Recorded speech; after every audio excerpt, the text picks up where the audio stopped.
Hey, so I was thinking about like what to talk about, right? And this one topic in particular. Sorry, I gotta adjust my camera here. It was origin of thought, and the reason why I wanted to bring this, or I guess talk about this, was because I realized at the moment that this is a very important concept if you want to develop um like a character, right? Like something of your own being, perhaps. So, why is this important, right? So obviously, most people they won't really care for it at first, and this is evident due to people that like usually, for at least from my experience, from what I've seen, most people that participate in social media, they act and converse in a way that is almost parallel to like social media, and then like since they have like they still have like their different persons to them, but their character level per se is not really too high, so it's just kind of like it's just like a bunch of like parallel lines, and they're kind of all going in the same direction. This one hits a trend, this person also hits a trend that happens to be the same, right? So I thought about this, right?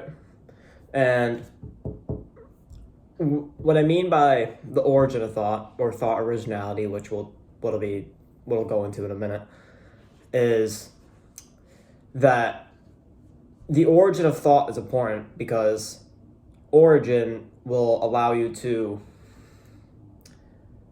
define origin. It's the place or the evidence where you gather your thoughts from in order to make a clear judgment, right? Without going into defining clear because that's, wishy-washy. But anyways, so and then I also thought about this, like there's like this one picture in my school, right?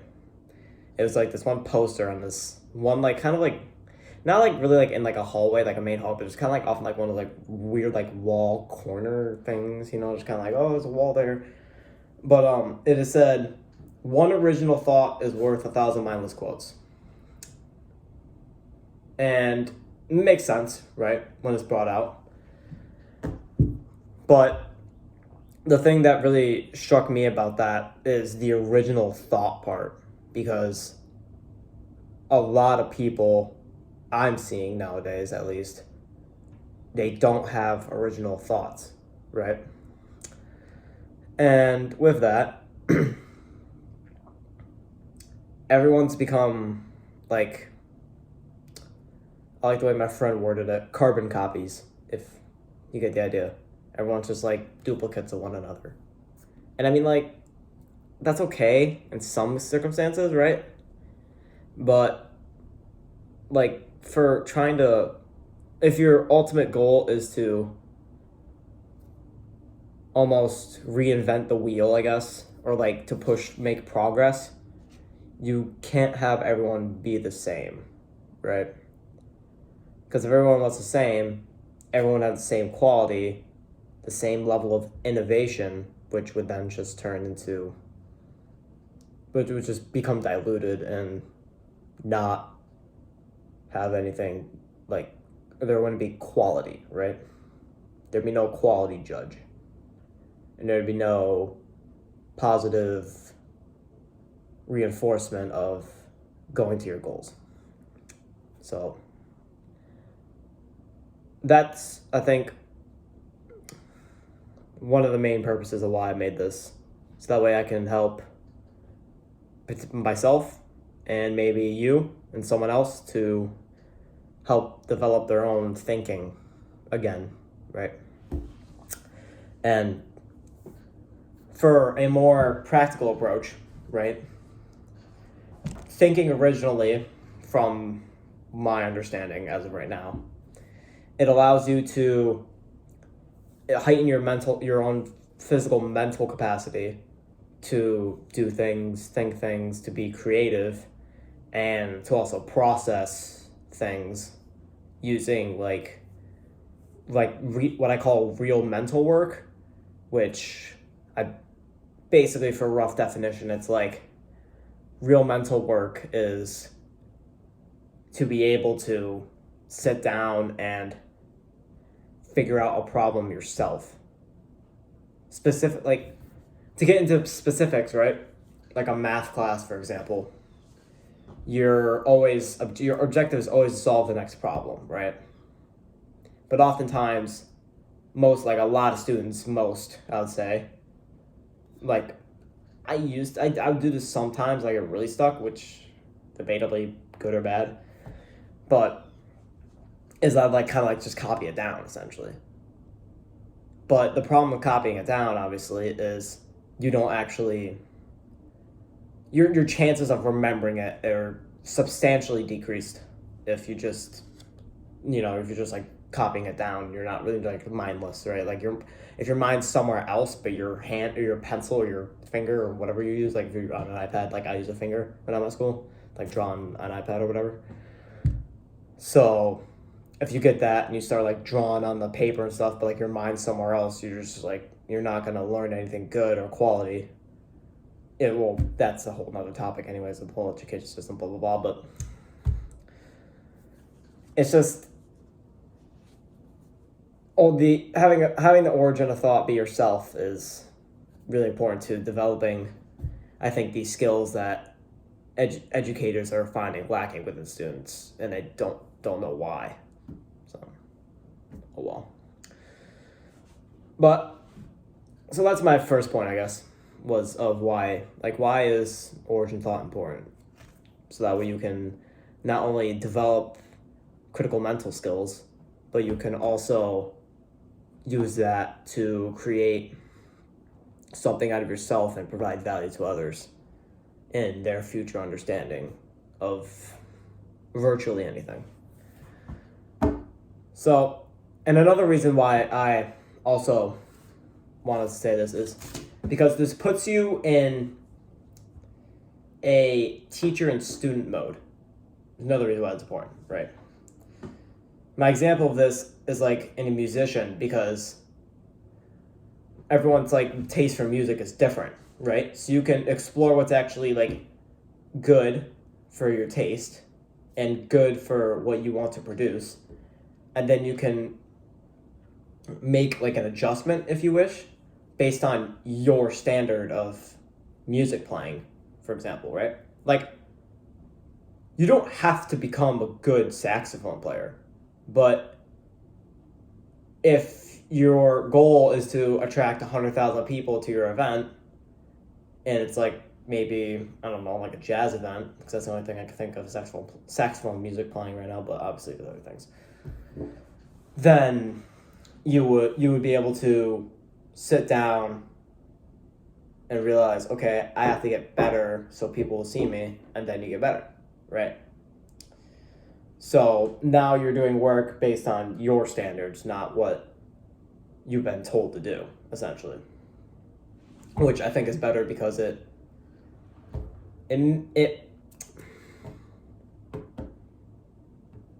creates a standard where you can identify yourself with it without feeling like an authoritative figure is overpowering you, yeah? Like, for instance, I know there's a lot of students who feel really pressurized when the teacher like gives them work, which is why really the no homework thing exists, right? At least, or there's always been like a debate, for example. But I guarantee you, I don't have the power to do this, but I guarantee you if school psychologists or like the people who like, make the teaching stuff, if they found a way to trick the person into thinking that it was like their own standard, I guarantee you there'd be more work done. There just would be.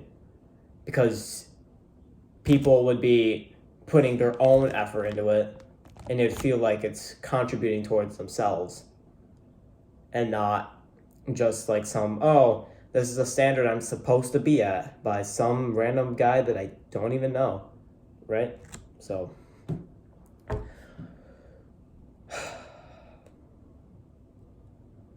Is the minimum correct?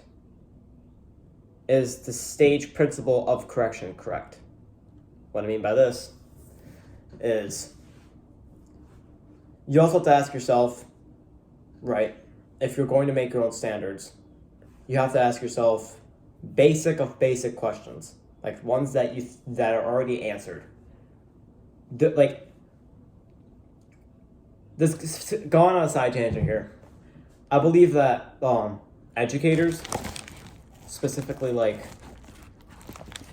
the ones that make what we're like taught in school and whatnot, I feel like a main problem with it is that, like, there are some exemptions, like history is literally about the past, so you should, like, that's the whole core concept of history, right? So fair enough. But for example, like math, right? You get into these advanced like courses, and a lot of the time, like even like in college, university, I think, I'm not there. I don't think I'll ever be there, but who knows?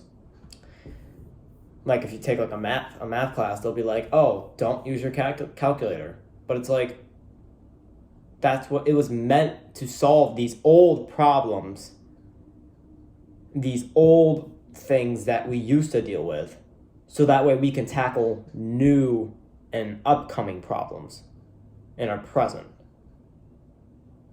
But it's important to look at the problems of the past and make sure that we don't run into them again. Okay, fair enough. But we've already solved them. Why are you revisiting a problem when the general consensus is that it's been solved? Like, if a problem genuinely hasn't been solved and it was deemed as solved, okay, you have to prove why it's not solved right now. You can't just say, "Oh, this is happening, that's why." Okay, so my wall is painted blue because where was I going with that? I don't know where I was going with that. Hold on. It's like, why? You have to actually say why something's wrong and not just like that, right? Yeah. So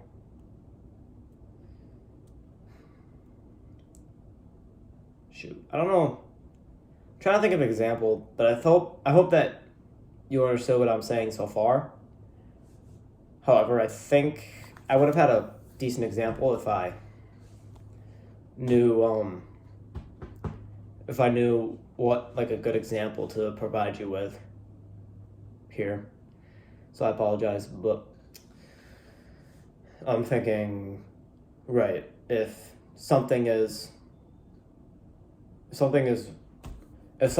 you believe is wrong and you just say it's wrong because it is, you aren't providing your mind any self-evidence to proclaim that, okay, this is actually wrong, which already shows your lack of originality in your own thoughts.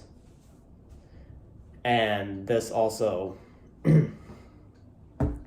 it also provides a much bigger, I believe, like a much bigger cultural problem, especially in like where I'm a United States citizen. Like US, UK, Canada, Australia are the main four. But even in other like first world places too, like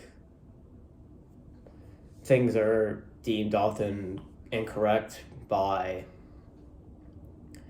some whimsical, like unacknowledged standard, which no one really knows who or what is from or what evidence there is to prove it. It's basically it's what happens also when political parties are really separated like they are right now, right?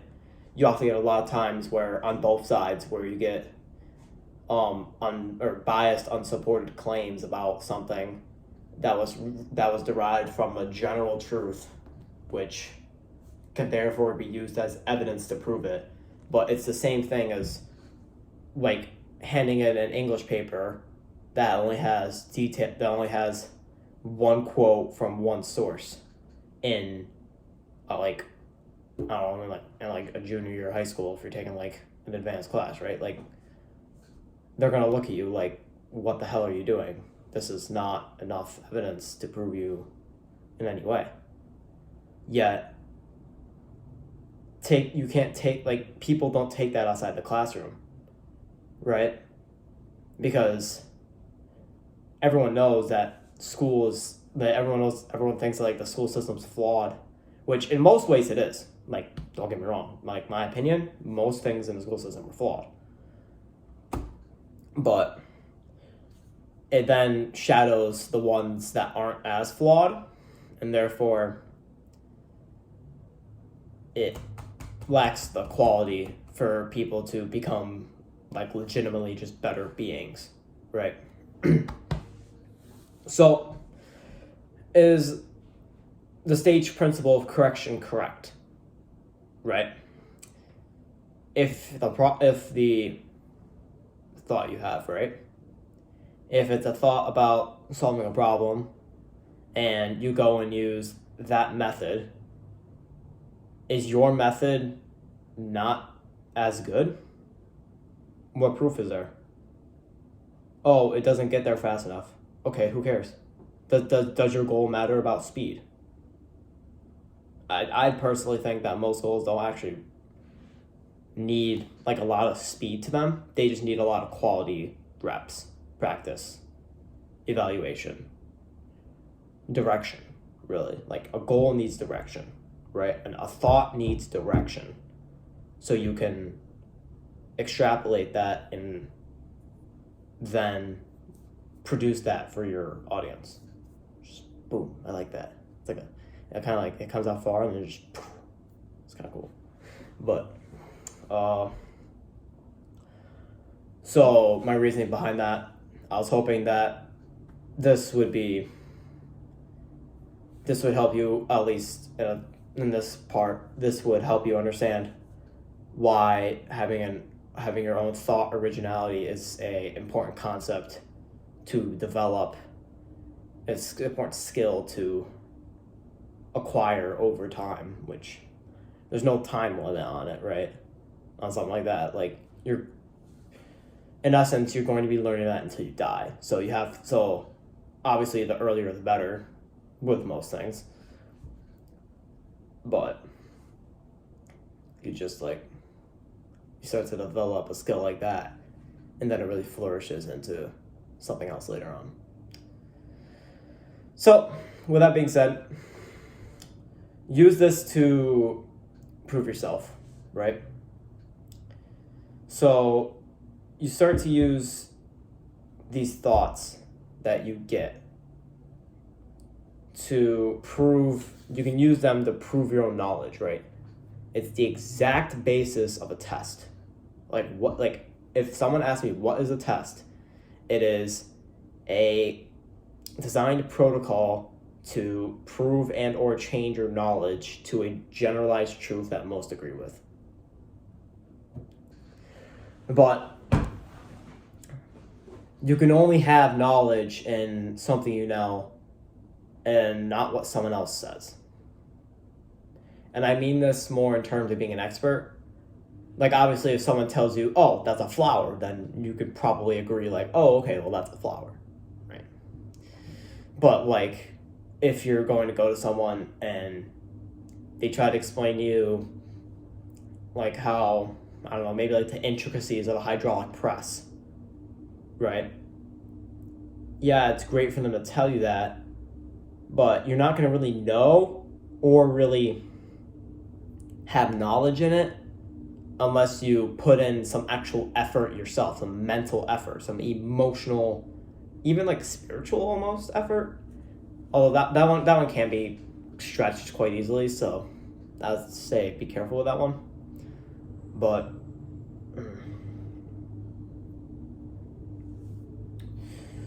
and then, however, you should take this, like what I just said, and what I have written here is obtain mental fluidity. What I mean by this is the ability to create your own thoughts.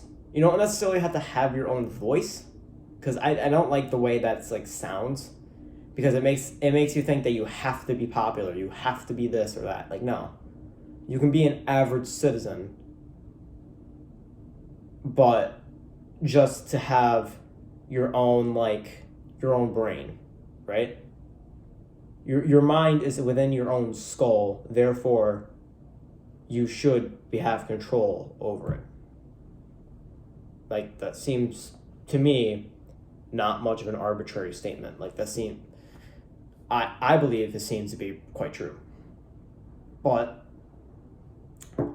with that, you can then take that information to create and test your own conclusions, right? About a lot of things, anything mainly. Like, for example, let's say I'm looking at a pepper shaker. It's off the screen, but I'm looking at a pepper shaker over there, and I'm thinking to myself, what is actually in pepper? Is it just common, just pepper, like maybe even in a restaurant, or just tabletop pepper? That makes sense? Like dinner table type pepper, right? What's in that? Like, is it just, it could be just pepper or peppers grounded up, but I don't really know that. That is my own idea, my own thought right there. But perhaps instead I go maybe after this I go look up what is in peppers, and I find that maybe there's actually, I don't know, maybe there's the tail of a banana grounded up with the pepper, I don't know. So that's why you can only have knowledge of something you know, right? I don't really know what's in pepper, because I feel like it's more than just, my opinion, I think it's more than just pepper. It's just that's the name of it, right? But I don't know. I could just be over exaggerating. So, and then test these on conclusions would be the part where I look it up, right? So, excuse me. After that, do your thoughts take time for qualification, or do you have any? What I mean by this is you have to sit down with yourself mainly, and you have to think. Could be anything. Now, you have to, well, I guess you don't have to, but if your goal is to cognitively be on a higher status, per se, you should take time with your thoughts and consider them through your own standard, as mentioned earlier, and qualify them. Or are these thoughts qualifiable enough for me to sit down and reason with them and think with them and advance them? Because you have a limited amount of mental energy per day. That's just an obvious statement. But if you are instead using it to, I don't know, talk about a TikTok you saw, right? That's that's a more odd example. Oh yeah, that's obviously stupid, but people still do it.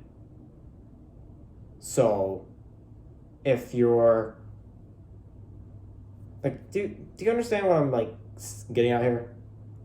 You can't proclaim to be someone else when your actions prove you're otherwise, right?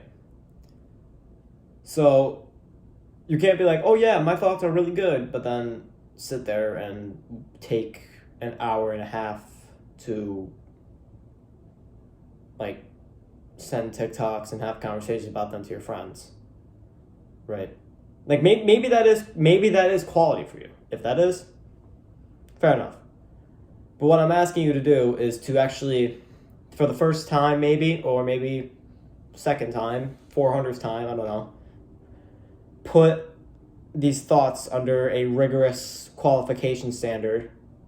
And if you have any, first of all, you have to create them if you don't. And then you have to qualify them and say, okay, this is good for me, that's not, throw it out the window.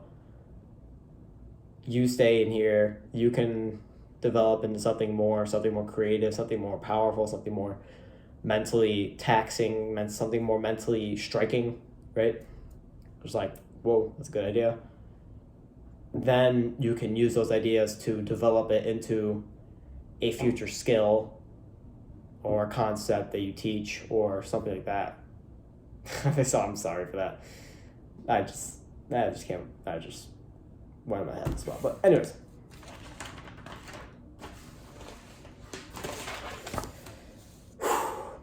Right? And then afterwards, once you've qualified your thoughts and once you've understood why your own thoughts from yourself are actually important and not just converting other people's thoughts or copying them into your own, the communication part. I'm not going to dive into this too much, but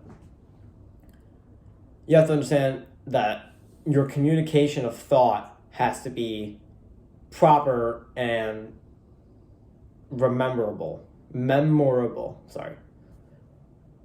So that way you can enjoy it while actually obtaining some piece of mental energy or knowledge, you know what I mean?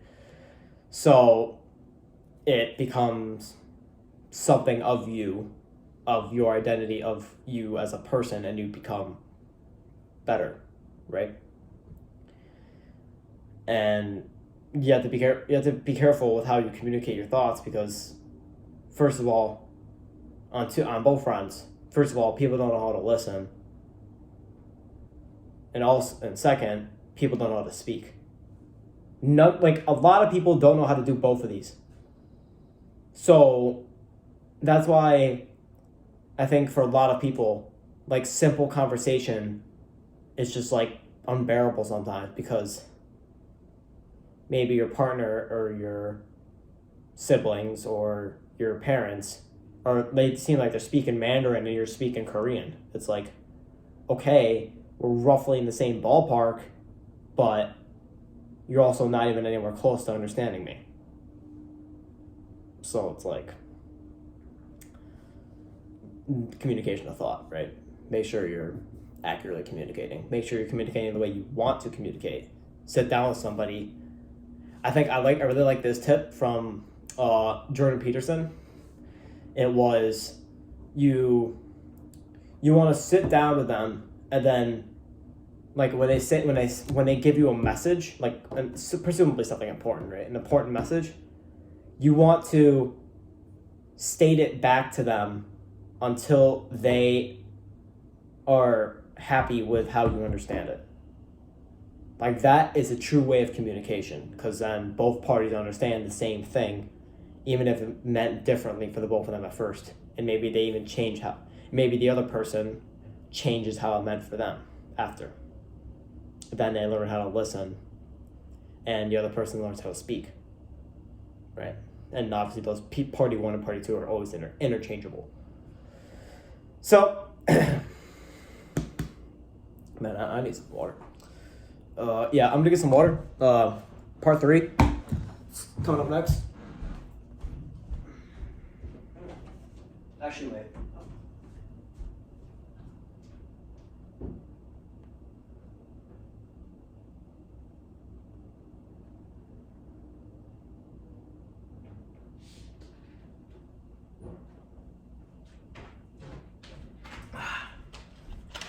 Alright, I want water.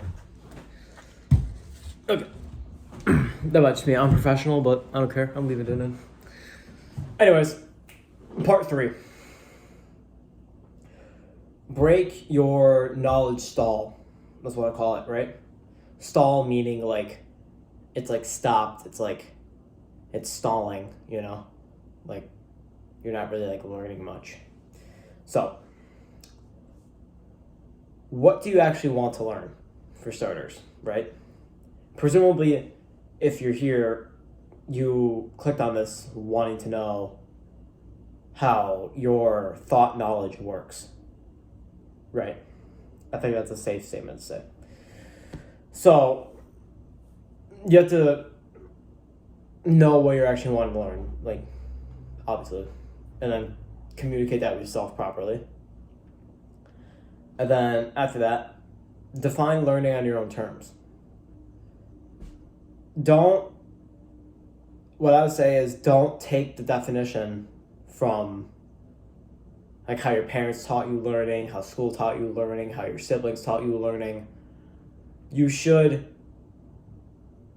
go out, teach something to yourself, and then define learning on your own terms. And then be like, okay, I think learning is actually this, not this. So that way you can then get a start on this is how I learn, how I actually learn, not just how like some random 20 question survey says I learn, right? And you can start using that to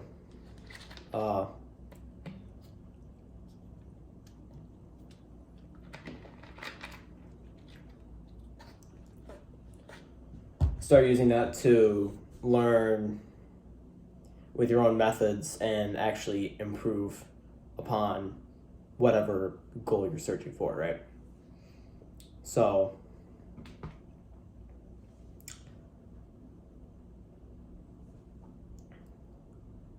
I think an interesting point, which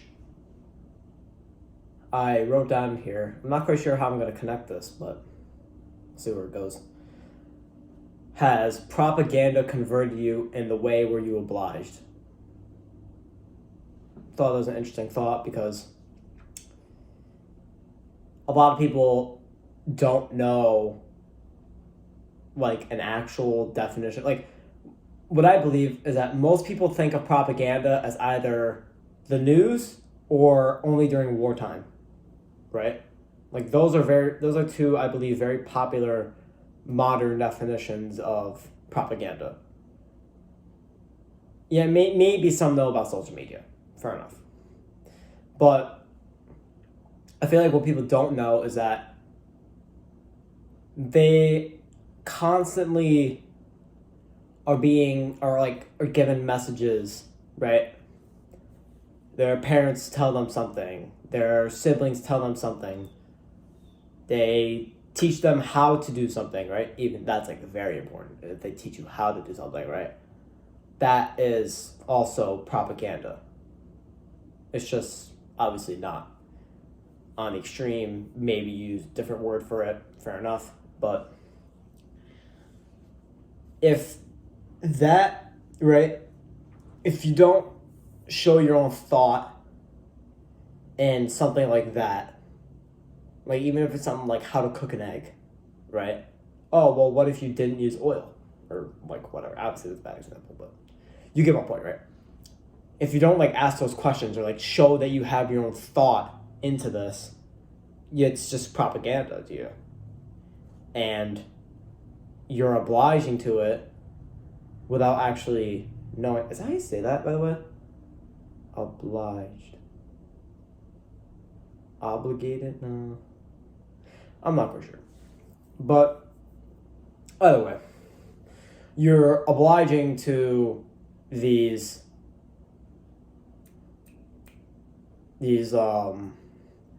methods, and then they get buried in your subconscious to the point where you don't remember how you learned how to cook an egg.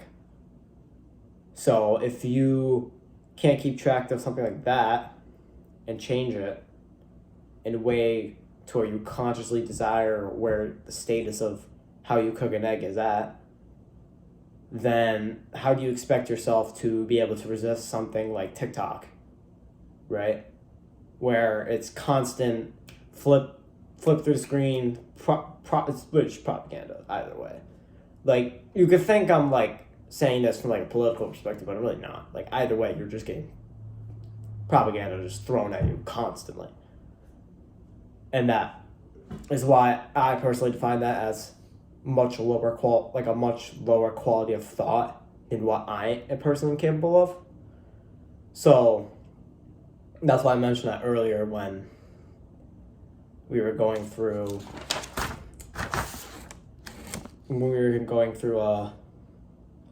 do your thoughts take time for qualification, right? So, with that being said, you can either do one of two things. You can either go through the extensive process of having to edit the thoughts that are getting inputted into you constantly, or change the input of knowledge that you receive.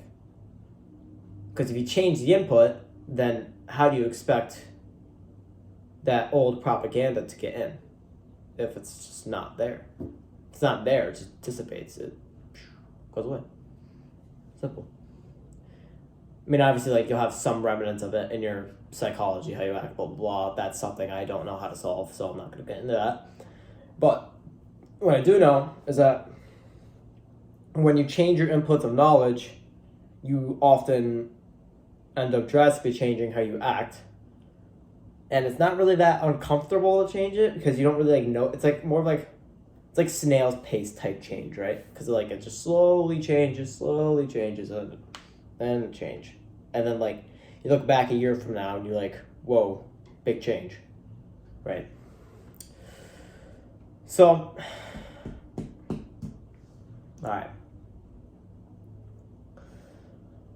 I think, so then, now to wrap it up with some more general points that I want to get across here, is that you should understand the ideology of having your own personal thought now. You should be able to understand why it's important, what to do with it, and how you can keep learning if you stall or pause or even go the other direction. And then you should also understand that the quality of it is solely dependent on the proprietor. That's the word I'm looking for. So, also, this doesn't mean, though, that you have to disagree with everyone and everything. It's just, you have to, and it also means that and it also, you should state this to them, this means to whoever you do this to, that this doesn't mean that you disagree with them. It's just you're showing that you're more open to more than singular ideas, which could impact you in maybe a worse or a better way, right? So,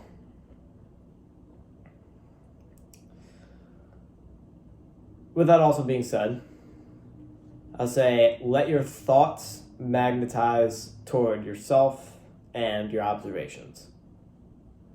I think that's worth saying again, so I want you to say that to yourself.